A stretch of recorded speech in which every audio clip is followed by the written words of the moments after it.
That is why law-abiding citizens buy millions of these firearms. When accuracy and stopping power matter, they are simply better. Chairman Nadler, Ranking Member Collins, and distinguished members of Congress. My name is Amy Swearer, and I am the Senior Legal Policy Analyst at the Heritage Foundation's Ed Meese Center for Legal and Judicial Studies.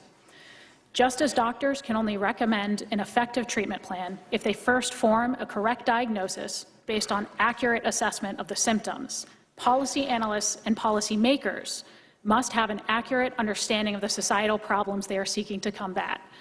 Unfortunately, too many policymakers appear completely uninformed about basic factual realities related to guns and gun violence. Don't misunderstand me. We all want safer communities, but the characteristics distinguishing so-called assault weapons from non-assault weapons are not factors like caliber, lethality, or rate of fire. Proposals to ban scary-looking features like barrel shrouds or pistol grips are, for all intents and purposes, proposals to force law-abiding citizens to own guns that are harder for them to handle, harder to fire accurately, and more likely to cause them injuries, even when they are being used for lawful purposes. Moreover, semi-automatic rifles are not a meaningful driving factor behind rates of gun violence. 2/3 of gun deaths in this country are suicides, where the type of firearm is essentially irrelevant. With respect to gun crimes, over 90% are committed with handguns. Rifles of any kind are definitively used in only 3 to 4% of gun homicides every year, and an American citizen is 4 times as likely to be stabbed to death than they are to be shot to death with a rifle of any kind. Despite frequent claims that semi-automatic rifles are the weapon of choice for mass public shooters, in the last decade, over half of these shootings have been carried out with handguns alone. On the other hand, semi-automatic rifles like the AR-15 are so well suited for defensive action against threats in a civilian context that the Department of Homeland Security quite literally designates them as personal defense weapons for law enforcement officers. It is little wonder, then, that millions of law-abiding citizens in this country also choose these types of semi-automatic rifles as their own personal defense weapons. Far from needing to be protected from these rifles, law-abiding Americans benefit when they are allowed to defend themselves with them, particularly in situations where they are outnumbered. Just last week, a homeowner in Rockdale County, Georgia, relied on his scary-looking semi-automatic assault weapon to defend himself against 3 masked teens armed with at least 1 handgun who tried to rob him and other residents in their own front yard. Ironically, the rifle deemed an assault weapon by many in this room was used defensively to protect innocent people against assault, while the perpetrators used a non-assault weapon offensively to commit actual assault.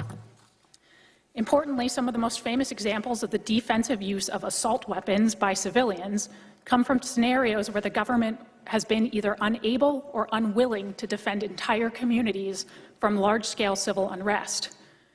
During the 1992 LA riots, for example, law enforcement was nowhere to be found as hundreds of looters ransacked Koreatown. Ordinary store owners like Richard Ree and his employees took it upon themselves to defend their livelihoods from lawlessness, using, in many cases, semi-automatic rifles. Similar stories emerged during the civil unrest in Ferguson, Missouri in 2014.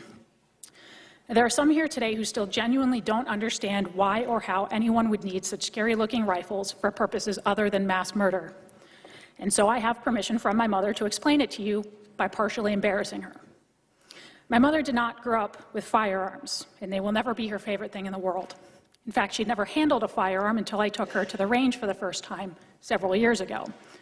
Now, I love my mother, but like every other novice with a handgun, she was quite bad. I mean, she struggled to hit a stationary target from 6 yards out under ideal conditions. And then she picked up an AR-15. And I watched my mother put a fist-sized grouping of lead in the center mass of a target from 20 yards out. That is why law-abiding citizens buy millions of these firearms. When accuracy and stopping power matter, they are simply better. Americans use firearms to defend themselves between 500,000 and 2 million times every year. God forbid that my mother is ever faced with a scenario where she has to stop a threat to her life. But if she is, I hope politicians protected by professional armed security didn't strip her of the right to use the firearm she can handle most competently. Frankly, I hope she has in her hands the scariest looking assault weapon she can find, so that we can both be confident in her ability to end the threat. Thank you.